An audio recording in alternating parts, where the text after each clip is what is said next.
It was a pleasant summer night in the bustling city of Wilmington, Delaware.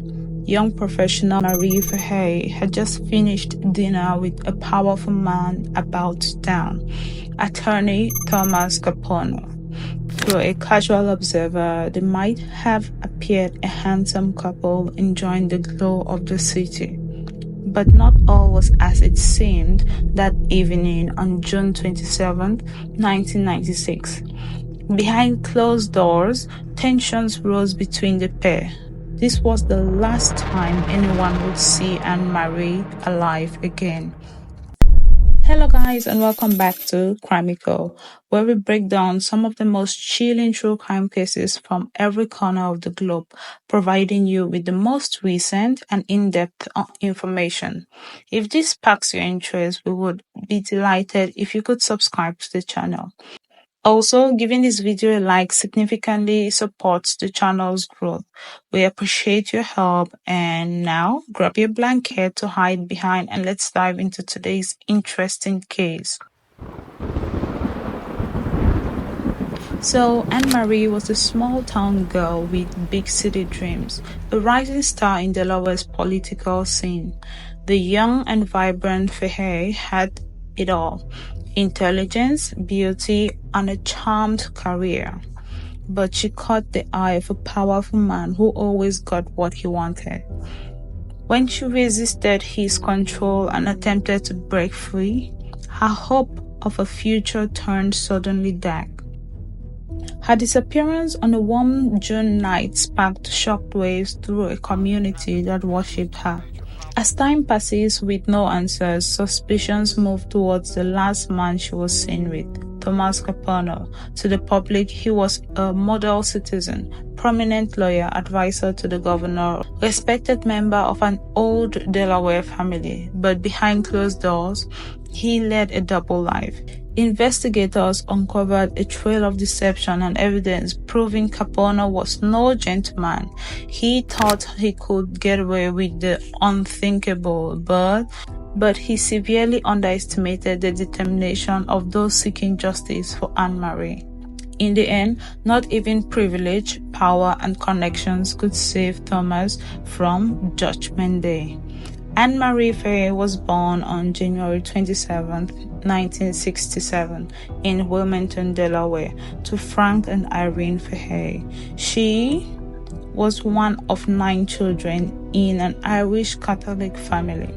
Anne-Marie attended Padua Academy, in an all-girls Catholic high school where she excelled in sports. She played field hockey, basketball, and lacrosse.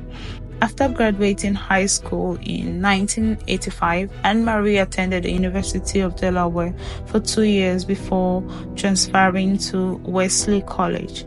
She graduated from Wesley in 1996 with a degree in public relations and communications.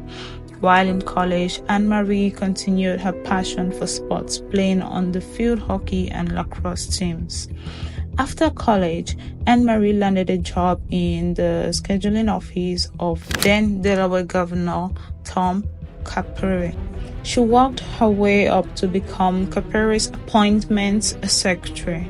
The job required her to work long hours and attending numerous social functions. As part of her job, Anne-Marie dealt with prominent politicians and businessmen on a daily basis. She thrived in the fast-paced environment. Anne-Marie lived in an apartment on Washington Street in downtown Wilmington. In her free time, she enjoyed spending time with her close-knit family and large circle of friends. She had a vibrant personality that drew people to her. In September 1995, Anne-Marie began dating prominent Wilmington banker Michael Scanlan. She saw a future with him and the two made plans to marry. Tragically, Anne-Marie disappeared on June 27, 1996, shortly after having dinner with Thomas Capono in Philadelphia. At the time of her disappearance, she was 29 years old. Her family and friends mounted an extensive search effort in the weeks following, but sadly, Anne-Marie's body was never found. When a young woman vanished, family and friends discovered her secret life. Investigators suspected that her ex-lover was responsible. She was declared legally dead in 1997. Thomas Capono and Anne-Marie Fehay had been carrying on a secret on and off affair for over 3 years. By mid-1996, Capono was a prominent attorney and advisor to the Delaware political elites. Despite being married with children, he pursued the much younger Anne-Marie, showering her with gifts and promises of a future together. But by spring of 1996, Marie wanted to break things off. She had met another man closer to her own age, which is Michael. On April 7, 1996, Marie wrote in her diary that she wanted to escape Capono's controlling grip over her life.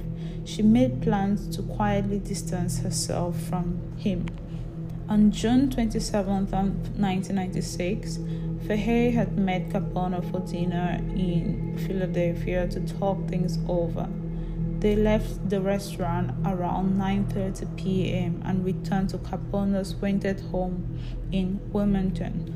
What exactly happened next remains a mystery, but we know that was the last time Anne-Marie was seen alive.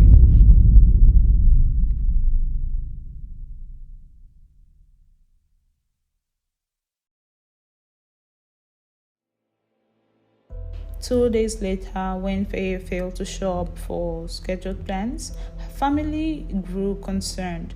They contacted authorities on June 30th to report her missing. An extensive search began with missing persons flyers and ribbons blanketing Wilmington, but there was no sign of Anne-Marie. Investigators focused on Capono as the last person to see her alive. They searched his home twice in early June, but initially found little evidence. Capono claimed that Fehay had left his house that night after dinner and had no idea where she went. But federal investigators kept digging. They subpoenaed financial records and discovered some chilling purchases made by Capono in the days after Fehay's disappearance: a gun, an industrial-sized cooler, and replacement carpet and furniture. In November of 1997, Capono's brother, Gary, said he helped Tom dispose of Fehay's breathless self on his boat, weighing down what was left of her and throwing them into the Atlantic Ocean. Based on this and other evidence uncovered, Capono was arrested for Fehay's ending on November 12, 1997. Capono spent over a decade appealing his convictions and death sentence. His appeals were gradually exhausted between 2006 and 2008 without success. He remained in prison in Delaware until his death from health issues in September 2011 at the age of 61. The Capono case was a sensational, highly publicized affair featuring many prominent figures in Delaware's legal and political circles. Presiding over the courtroom was Judge William Swain Lee. Leading the prosecution was a team of talented, ambitious lawyers including Colony and Ferris Wharton. The prosecution argued that Capono unalived Marie Fehay by gunshot after she tried to permanently end their relationship. They accused him of temporarily storing her unalived body in a cooler before dumping what was left of her in the sea with his brother Gary's assistance. With no recovered parts of the weapon, the prosecution relied on a web of circumstantial evidence records of Capono's suspicious purchases after Fehay's disappearance, his contradictory statements to police over the course of the investigation, and the incriminating testimony of his mistress, Debbie, and his brother, Gary. The defense tried to spin an alternative narrative claiming that Capono's other mistress had accidentally ended fehay in a jealous rage, but their story lacked credibility. We weren't sure about the relationship. From doing further interviews, we found that Thomas Capono and Debbie McIntyre had been having an affair for approximately 12 years.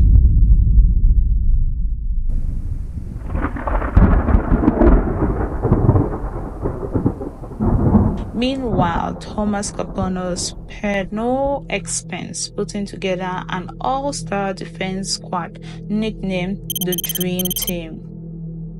It included famed Boston attorney Joseph Ottori, as well as former Delaware prosecutor Eugene Maurer. As the lengthy 12-week trial unfolded, some shocking surprises and bizarre moments occurred on the witness stands. One such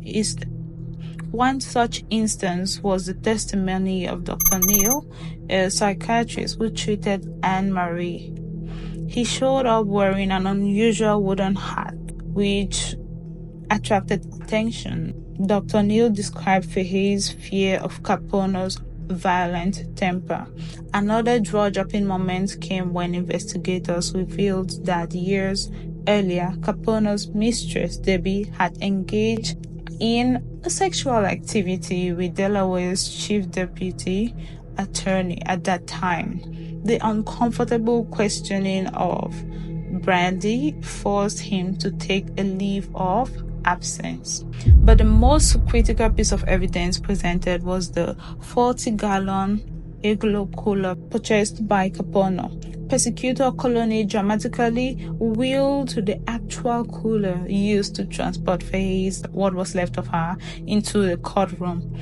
Later during jury deliberation, eager to test the plausibility of Capono's claims about placing fehay's body inside, jurors asked alternate juror Erin Riley Lee to climb into the cooler herself.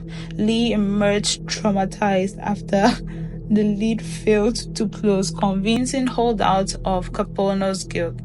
Ultimately, while Capono's high-profile defense team fought vigorously, the acclamated evidence spoke for itself. On January 17th of 1999, after a 12-week trial, an intense 3-day deliberation, and a climatic incident with a juror climbing into the cooler to demonstrate the implausibility of Capono's claims, the jury unanimously found Thomas Capono guilty of first-degree murder. He was sentenced to death with a lethal injection. The loss of Anne-Marie's life has continued to haunt those who knew the vibrant young woman. What was left of her was never recovered, leaving an additional layer of anguish for her grieving family. She was declared legally dead in 1997 at just 29 years old. 20 years later, the Capono murder trial still stands as a landmark case in Delaware's legal history. The first time someone was convicted of the M-word without the victim's body or weapon presented as evidence. While Capono eventually died in prison, the tragic and untimely death of Anne-Marie remains the unhealed wound for so many. The Thomas Capono case left lasting scars across Delaware's tight-knit legal and political community. It spotlighted issues of privilege and power dynamics, calling into questions how a man could get away with this forceful act, controlling behavior for so long just by virtue of his position and connections. Many of the key figures in the case went on to fade from public life. Debbie, who was a star witness for the prosecution, changed her name and withdrew from attention.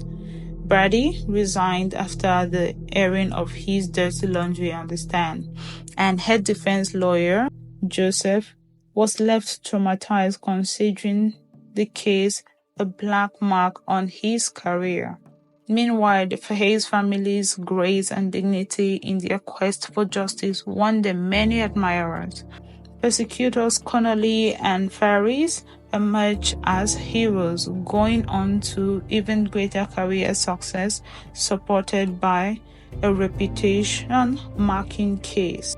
Judge Lee too built on the trial's fame during the remainder of his time on the bench before a quiet retirement. As far as Thomas Capone himself, his once regal persona gave way to a broken, defeated man. Overweight, heavy, weary, and stripped of privilege in his final decade, imprisoned before death by natural causes. But any pity was reserved for his victim, Anne-Marie, whose loss is still felt by many. The community may wish to put the horror of Capone's crime behind it, but it should not forget its lesson that violence against women should never be tolerated. By pursuing justice tirelessly, the system finally held an influential man accountable. May the dignity and courage of Anne-Marie be her lasting legacy. Before you leave, please remember to like this video, subscribe to the channel, and click on the notification bell. This will ensure you stay informed about the latest true crime cases we uncover. We are grateful to have you as part of our community, and as we explore the captivating mysteries that continue to fascinate us all. Stay curious and vigilant that even closed books still hold untold pages waiting patiently for revelation. Thank you for joining us, and we eagerly anticipate seeing you in the next exploration. Until next time, see ya.